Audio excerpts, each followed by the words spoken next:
Alright, ladies and gentlemen, Fab's in the house. And today I'm in the house with something very, very special here. With me, I have the Kirby Lambert Raine full custom knife. It's just a unique piece, guys. This is spectacular.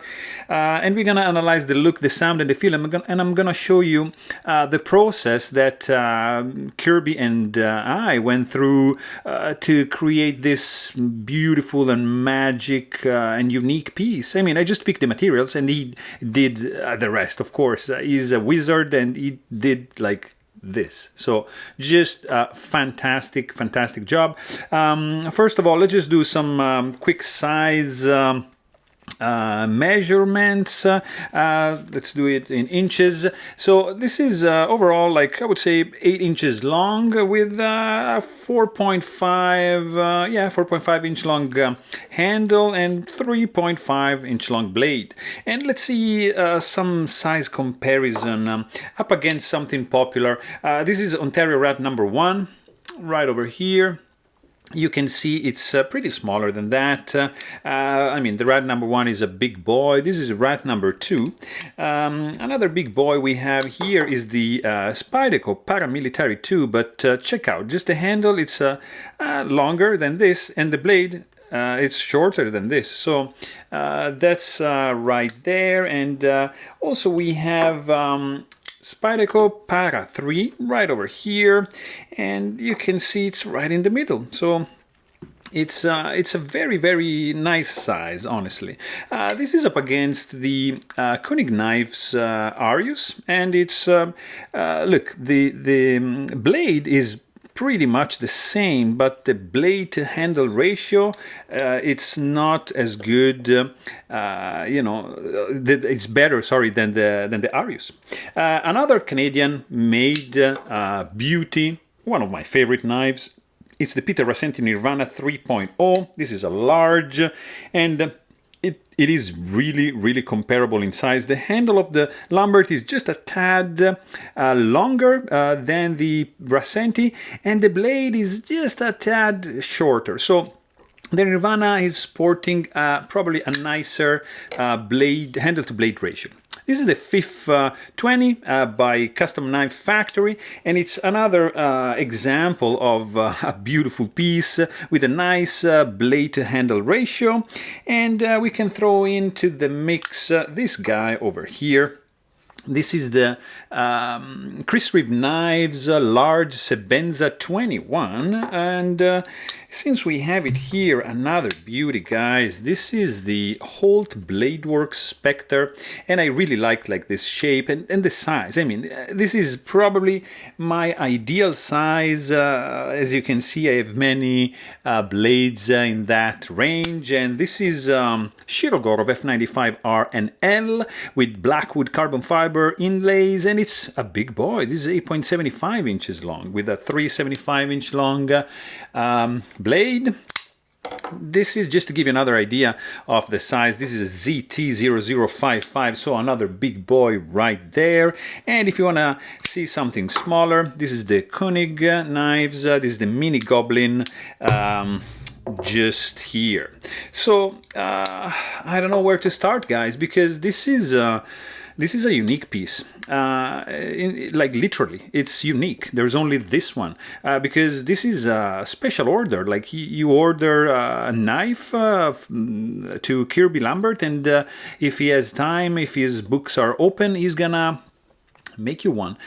So it's not going to be cheap whatsoever. First of all, because it's a completely handmade knife. This is made by a single person, and I mean, the level of craftsmanship, the exotic materials employed, the years of experience, all the sweat and the blood, I assume, that went into all the creations that he made, culminated into making this stunning piece.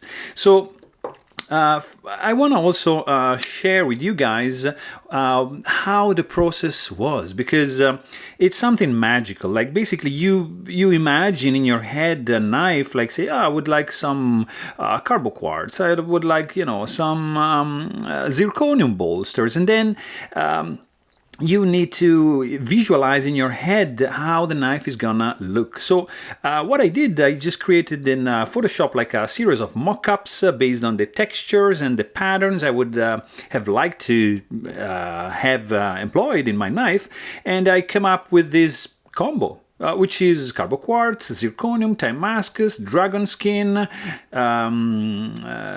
Damascus, and titanium hardware, dual anodize, you know, and titanium liners. So these are the materials I picked, and he put them together like in a incredible way.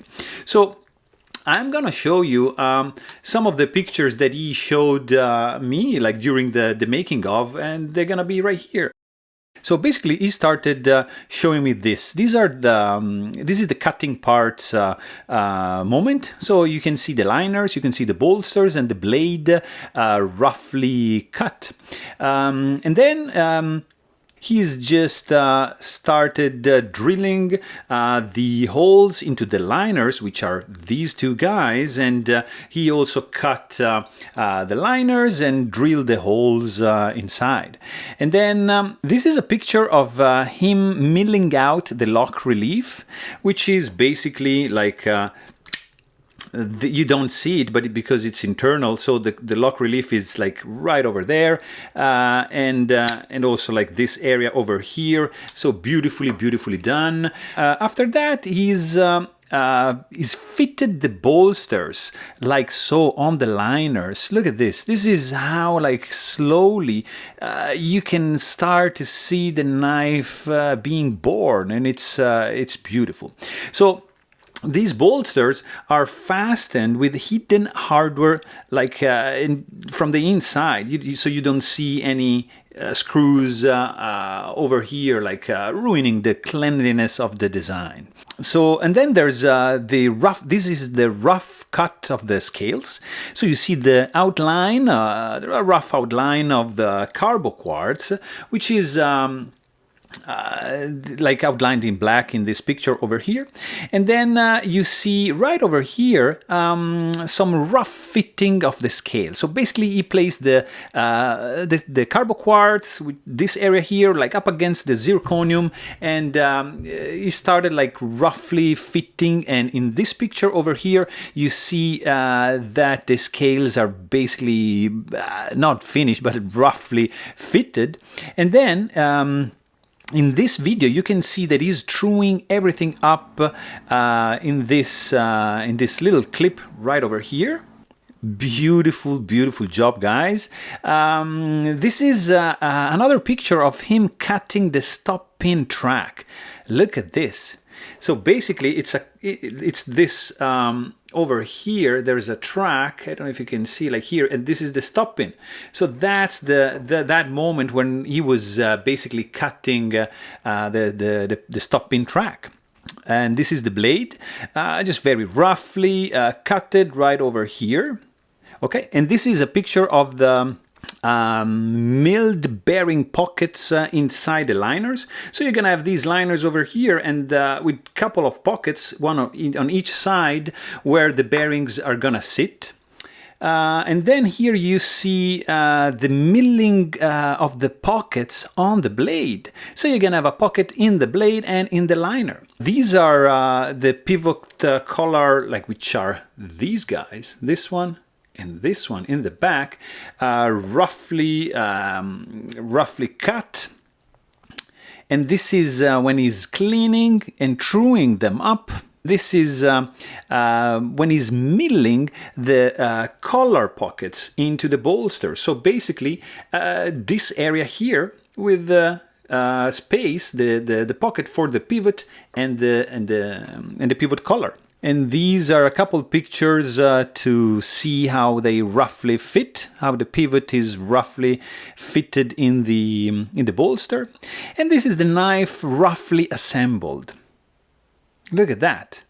I mean, from this to this. There's still some work to do. And this is the Bertie Rietveld billet of dragon skin Damascus, which he used to make this fantastic blade right over here. So very, very interesting composition. We're gonna chat a little bit more about that. And then this is like checkering the thumb ramp, which is fantastically done right over here. Beautiful. And also this is like cutting out the backspacer, which also is dragon skin, Damascus right over here. And then the blade and the backspacer are heat treated right over here. The backspacer in this picture here is being hand finished and polished. Then there's the after that there's the grinding and polishing of the blade, and you can see here where he's milling and preparing the lock face. How cool is that? So check out this picture. This is the beginning to rough grind the blade, and you start to see this actual shape that's gonna, it's taking place and shape and form nicely to turn out into this beautiful piece right over here. This is another picture of the rough grinding of the blade when it's finished. This one is hand sanding and when he started to polish the actual blade. After that, of course, you'll see some etching. This is a video right before the etching. Very, very cool. And this is actual picture of etching the backspacer. And it comes like that. And it will be this guy right over here. It's just beautiful. And this is the blade just etched. Really, really cool. After that, you have this nice picture of the rough contouring of the handle. So you start, to see what's coming up. So after that, you can start seeing like the chamfering that is added around the bolsters over here. The carbo quartz has been polished, and it's like this. Really, really cool, guys. Look at how it shines. And I was already super excited at that moment. This is actually a picture of the bolsters being hand finished to gain some like incredible fingerprint magnet finish overall. But it's truly, truly beautiful to achieve this kind of finish right over there. And these are the bolster finished. And then the pivot collars have been polished and finished like this to bring out these beautiful blue and yellow and purple color, like fantastic. And this is the clip that needs to be finished right over here. And this is the clip which is gonna turn into this piece of art right over here. And this is the clip being polished. These are the screws. This is the hardware titanium which is being anodized. It's a dual anodization. In fact, you can see that they are dual tone, dual anodized. Pocket clip and screws are matching, of course. And because there's no way to etch and leave his mark that he usually puts like here, is signed inside the liners because the logo wouldn't be visible on the blade. So, and this is basically the knife assembled and finished and like put perfectly back together. I mean, guys, this is something spectacular. So basically, let's just check out these scales. I mean, this is carbo quartz scales. These are carbo quartz scales, and Carbo quartz, it's a composite material made of quartz, a crystal of quartz, and carbon fiber. So these are layers. You can see them like the individual layers right over here. And they create this shimmering, and you see the pattern of the very organized and ordered crystals of quartz right over here. Such a beautiful, beautiful material. It's very, very expensive, very durable, very, very hard. So nice. And this is polished and it's beautifully made. The bolsters are made of zirconium. Sorry, the zirconium is also another very expensive, very hard material, very dense, and it's kind of dangerous to work with because the shavings are inflammable, so they can catch fire. So you need to be pretty careful when handling and machining this kind of material right over here. Also, like another beautiful detail, guys, come on, look at this backspacer. This is a floating backspacer. You see there's like 4 washers right over here. Backspacer is made of dragon skin Damascus, same material of the blade, which we're gonna talk in a bit, and it's floating. So there's like 4 washers, like keeping this backspacer not touching the actual liners. How cool is that? It's just beautiful, guys. Look at this. And you can see the individual ball bearings right over there. Just fantastic.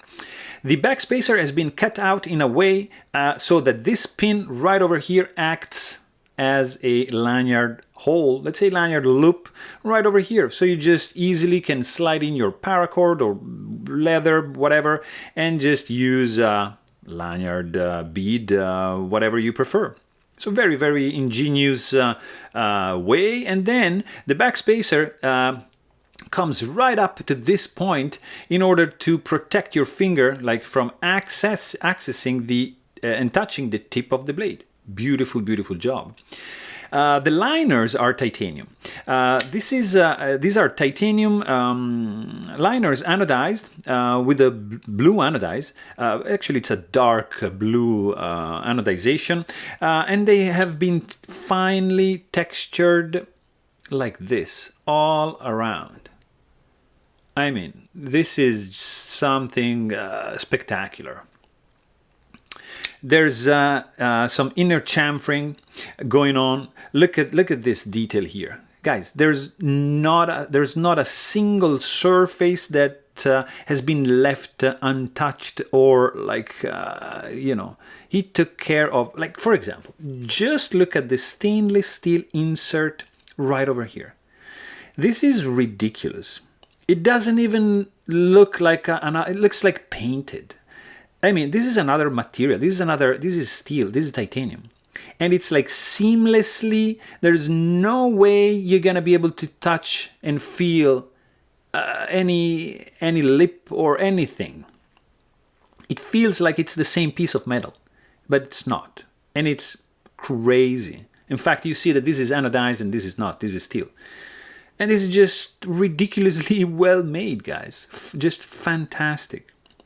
Also, this area here has been milled out so you can easily access the lock release and then just disengage the lock like that. Beautiful. Of course, the bolster is gonna act as a lock bar stabilizer because it's just like here. That's the nature of this beast over here. Overall, you have also, of course, titanium hardware, dual anodized blue and gold anodization, also for the pivot, which is just spectacular. And this assembly is going to be super easy. I'm not going to do it because, I don't know, guys. It's very easy because basically you unscrew this, you have a couple screws underneath, you undo the pivot, and you're done. It's very straightforward, but there's nothing wrong with this, so I'm not gonna do it. I'm a little bit afraid. I mean, I don't want to mess this up. It's so perfect like this that it's gonna stay like this unless I really need to service or do any kind of work, but it's just perfect. The screws are flush with the scales, beautifully done. The pocket clip is another piece of art, guys. This is a zirconium pocket clip, very nice thumb ramp. It's a right amount of spring tension. It's not deep carry. It's gonna be like sticking out something like this from your pockets, but it's, I mean, who cares? You're gonna be showing off like something truly spectacular. It's a tip-up carry only, of course, not reversible and not ambidextrous whatsoever. Also, the blade, it's something like truly spectacular. But first of all, let's just check the flipper tab, man, because like every detail of this knife has been taken care of. Look at the design here, like how the flipper tab just follows this line over here. And then it just has this angle and then it goes down with some nice jimping going on over here. So basically you can do like something like this and just deploy the blade like that. Or you can just do a push button like this, it's gonna be faster. Or you can just do like a light switch like this. So you have basically a couple options here to deploy the blade, which is a ridiculously good looking dragon skin Damascus blade. So there's not many people in the world that are able and capable of producing something like this. These are ball bearings, like stainless steel ball bearings, nickel plated. You see the silver circles are, it's like a coating of nickel around these ball bearings, and they are welded together in a billet. And then, as you saw in the pictures, they have been polished and etched to reveal this beautifully contrasted blade. Guys, this is phenomenal. It's fantastic. It's just gorgeous to look at. This is incredible, guys. This is a beautiful, beautiful blade. 3.5 inch long, hollow grind. There's a beautiful thumb ramp going on over here. Nice jimping. It's the right aggressiveness to me. Beautiful thumb ramp, and then tapers down, and then you have a swedge going on here, and the tip is just going down with this nice angle over here. Swedge is culminating into the tip like there, and it's perfectly symmetric. Beautiful hand ground blade, hollow grind. You have a nice amount of belly, like 50%, and then straight. Usually this coming out with a recurve edge over here, but I preferred something like straight. I wanted the belly and the straight edge up to the sharpening choil right over here. And then look at this detail here. Like, come on, how cool is this? I think it's super nice. Plunge grind is nicely done. I like really the fact that there's no logo here, and I know from the pictures that it's on the inside, so it leaves like a beautiful and clean and not sterile because of the pattern, but the blade is so clean that I'm truly in love. What I also love is the sound. Guys, you need to witness in person, because this sound here is just fantastic. Really snappy, beautiful when it closes. It's just crazy. Very, very good. It's muffled and has an echo, kind of like of an echo when it closes, and when you open, it's snappy. It's a nice cluck and a little thud when you close it. Just fantastic, guys. The weight of this guy is gonna be a little bit substantial because of the materials employed, man. It's zirconium, it's a dense material. Dragon skin as well. So this is gonna be 6.5 ounces in the pocket, but it's gonna give you a feeling of something truly substantial in the hand. It feels like absolutely rock solid. These finger grooves are fantastic. I'm in love with the grip of this blade. It's one of the best grips ever, because look at this. I mean, it's made like to fit in the palm of my hand. It's just fantastic. Zero sharp edges, the right amount of jimping going on, reverse grip. Yes, it's fantastic. Look at this, sticks out the right amount, so I can do this with my thumb and it's gonna be like that. And this is gonna serve as a finger guard. You can like really do a nice reverse grip. Absolutely solid in the hand. This is not gonna move or feel like, it's solid, it's robust, it's sturdy, it's fantastic, guys. I'm truly in love. This is absolutely in my top knives for the texture, the fit and finish. There's zero blade play. The clip is fantastic. Clip retention is great. Really nice, balanced knife. The deployment speed is very, very good. Runs on bearings, of course. You have zero finger sore because of the way that the flipper tab has been designed. So you can just do a push button and or like just a light switch, and it's gonna be like very, very easy to do. This level of smoothness, guys, is just this. I mean, you don't have to do anything. This is gonna glide down, and the pivot is fully tightened. Incredible. Super smooth. Detent strength is on the medium strong side. I love it. Just fantastic. Very, very easy to release the lock bar because of this cutout over here. Even if it's flush, I have zero issues in just doing this. Fantastic. There's a nice detent ball ramp going on, so no hard step. When you disengage the lock bar, you have the free fall, and then you have this beautiful guillotine effect right over here. Just fantastic. I mean, overall, this is a really great knife. I love the experience of working with Kirby. It was phenomenal. He's a great guy, and what came out is just something unique and truly spectacular. I mean, this is a work of art. I love the design, I love the sound, I love the feeling in the hand, so what can I ask for more? So there you have it. I hope you guys enjoyed this video, and if you did, please don't forget to subscribe, and thanks for watching, and stay tuned.